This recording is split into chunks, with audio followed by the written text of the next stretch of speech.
Olá, eu sou a Thaís Balardim e eu vou falar os dois primeiros assuntos, que é a República Velha e a Revolução de 1930. Bom, chama-se República Velha a primeira fase da República Brasileira, que foi no dia 15 de novembro de 1889, liderado por Getúlio Vargas. Essa república é dividida em dois períodos. O primeiro é o primeiro período de República Velha e o segundo período de República Velha. O primeiro período foi em 1889 e ficou conhecido como República Espada, pelas condições dos militares, que foram os dois primeiros presidentes do Brasil, que eram o Deodoro Fonseca e o Marechal Floriano Peixoto. A primeira Constituição Republicana foi promulgada pelo Congresso Constituinte no dia 24 de fevereiro de 1981. E no dia seguinte, eles elegeram Deodoro como o primeiro presidente do Brasil. Elegeram o vice-presidente, o Marechal Floriano. Com esse novo governo, teve muitas desavenças entre os civis e os militares. Com toda essa pressão, Deodoro não aguentou e resolveu deixar o cargo, deixando no seu lugar Marechal Floriano. Floriano, ele era apoiado pelos militares, e falavam que ele governava com a força. Com isso, ele ficou conhecido como Marechal de Ferro. O segundo período foi em 1884. Ficou conhecido como República das Oligarquias por ser denominado pelos aristocratas fazendeiros. Eles eram liderados somente pelos estados de São Paulo e Minas Gerais. Com isso, foram 11 presidentes que governaram o Brasil. O último foi o Washington Luiz. Até então, liderado pelos estados de São Paulo e Minas Gerais, foram confirmados as fraudes que tinham entre esses estados. Com isso, eles conseguiram que Júlio Prestes não se elegesse para o próximo presidente do Brasil. Com a crise de 1929, o Brasil teve a queda nas suas exportações, tendo toda uma crise econômica.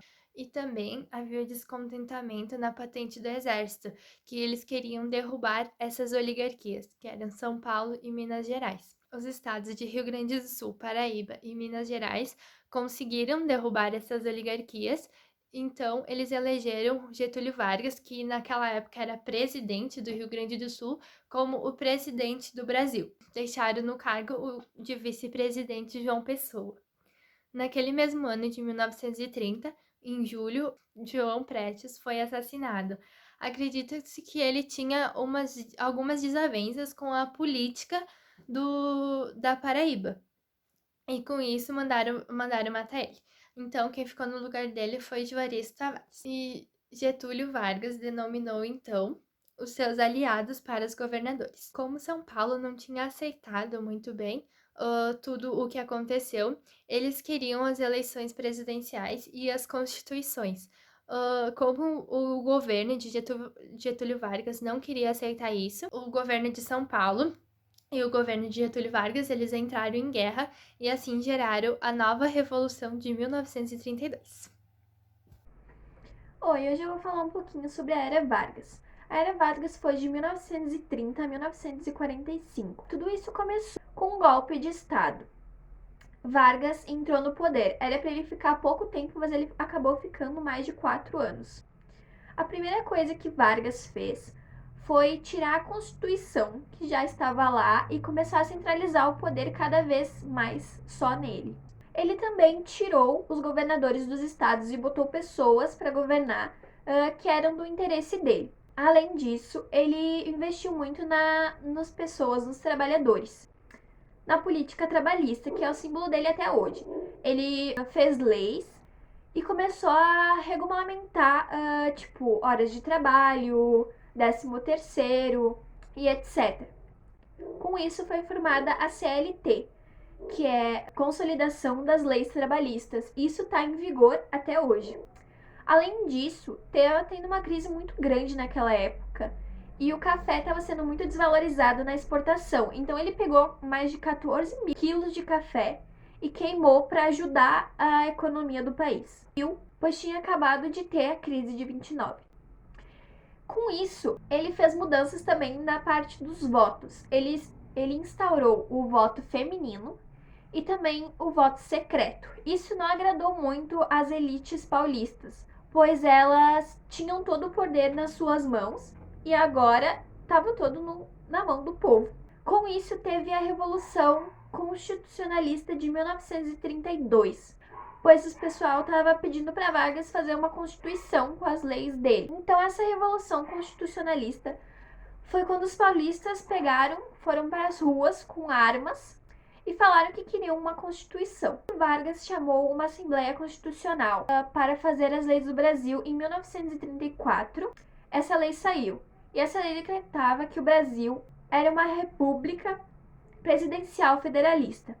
Mas o Estado continuava não tendo muito poder. Então, continuou Vargas mandando nesses estados e continuou igual o voto feminino e o voto secreto. Vargas já tinha delimitado que a política dele era uma política liberal. Então, nisso se formou 2 partidos, o de extrema direita e o de extrema esquerda. Então, o de extrema esquerda, ele era a Ação Integralista do Brasil, que é a AIB, que era de inspiração fascista e antiliberal. A de direita era a Aliança Nacional Libertadora, e eles tinham como inspiração o comunismo e queriam uma reforma agrária. Com tudo isso, Vargas ficou muito preocupado e houve boatos que os de extrema direita queriam derrubar Vargas. Então ele usou isso como uma desculpa para se proteger e aí ele implantou a ditadura. Isso foi um golpe de Estado e iniciou o Estado Novo, que foi de 1937 a 1945. Nisso, o Vargas tirou todos os partidos e acabou com todas as eleições. Com isso, o poder ficou todo só para ele. Ele fez uma nova Constituição em 1937. Com isso, ele acabou com toda a liberdade que o povo tinha. Ele também denominou interventores para os estados do interesse dele e também aplicou o corporativismo na política trabalhista dele.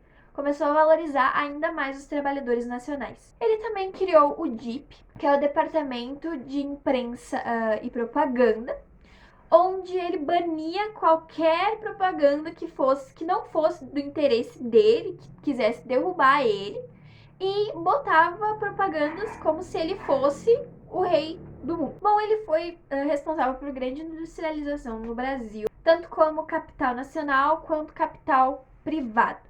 Porque naquela época estava tendo a Segunda Guerra Mundial. Então, os Estados Unidos chamaram o Brasil e falaram, se tu lutar do nosso lado, a gente vai te dar uma graninha aí. Ele pegou esse dinheiro e investiu nessas coisas.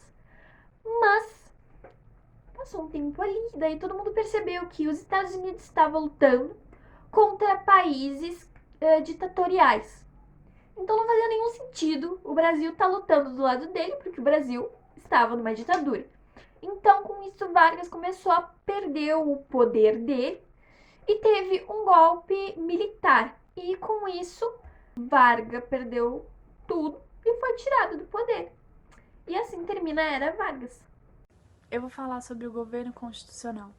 Ele vai de 1934 a 1937. É considerado como a segunda etapa da Era Vargas.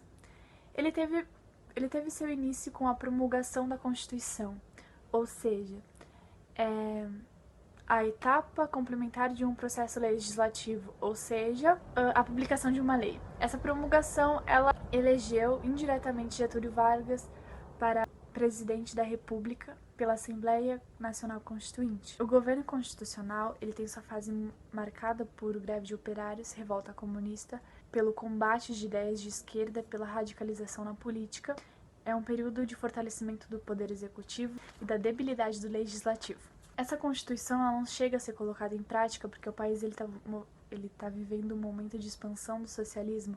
Então o Brasil ele passa por mudanças e a gente consegue ver 2 lideranças administrativas no Brasil, que é a Aliança Integralista Brasileira e a Aliança Nacional Libertadora.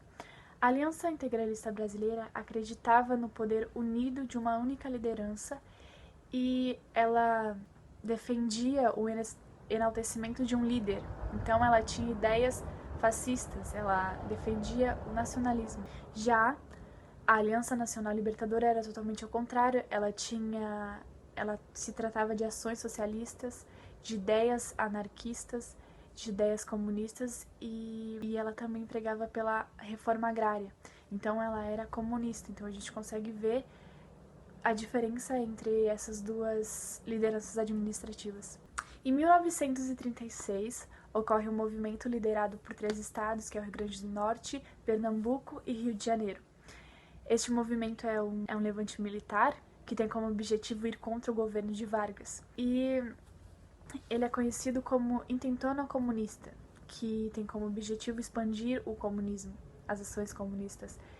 E então o Vargas, ele pega essa intentona comunista e usa como pretexto para continuar no poder, já que está acabando o seu mandato, ele está no fim do seu governo, então ele pega esse movimento como pretexto de continuar no poder, e aí ele faz o Plano Cohen. O Plano Cohen, ele resulta na tomada do poder de Getúlio Vargas e na intuição de uma nova fase no governo de Vargas, que é o Estado Novo. Estado Novo. O Estado Novo foi de 1937 a 1945. Ela foi uma ditadura civil, onde Vargas tinha amplo apoio dos civis. A cultura neste momento, como em qualquer outra ditadura, o Estado ele controlava fortemente a política cultural.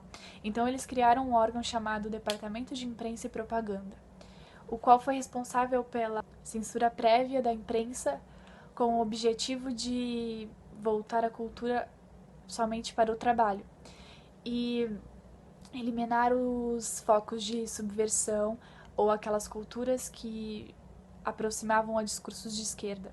Exemplo, eles censuraram os sambas, os chamados sambas de vadiagem, e eles alteraram letras de outros sambas. Foi nesse mesmo contexto que foi criada a agenda cultural. Ela tinha 2 objetivos. O primeiro era inculcar o fanismo e o nacionalismo exagerado na sociedade. Então, nessa época, eles criaram concursos dos chamados sambas de exaltação. Então, eles queriam desviar o momento de tensão que o país estava vivendo para esses concursos de criacionismo e o nacionalismo exagerado na sociedade. Então, nessa época, eles criaram concursos de samba de exaltação para exaltar o país, as coisas boas que o país tinha. E o outro objetivo era o entretenimento. Então, Vargas estabeleceu a criação de rádios, onde passava novelas, onde eles narravam os futebols, onde tinha programas. Então, tinha o principal programa, que era a Hora do Brasil. Esse programa, ele criava uma imagem perfeita de Vargas, que era como o pai dos pobres, que eles falavam. Embora a Constituição de 1937 anulasse as conquistas feitas pela Igreja Católica em 1934, o Estado Novo tendeu a manter e aumentar os favores governamentais à Igreja. A Igreja colocava-se a ocupar todos os espaços sociais, políticos e culturais, estabelecendo vínculos mais próximos com o Estado Novo através do campo social, passando a abençoar o desenvolvimento varguista. E, na prática, essa aliança funcionava como uma vitória a mais no regime que projetava a hegemonia nacional.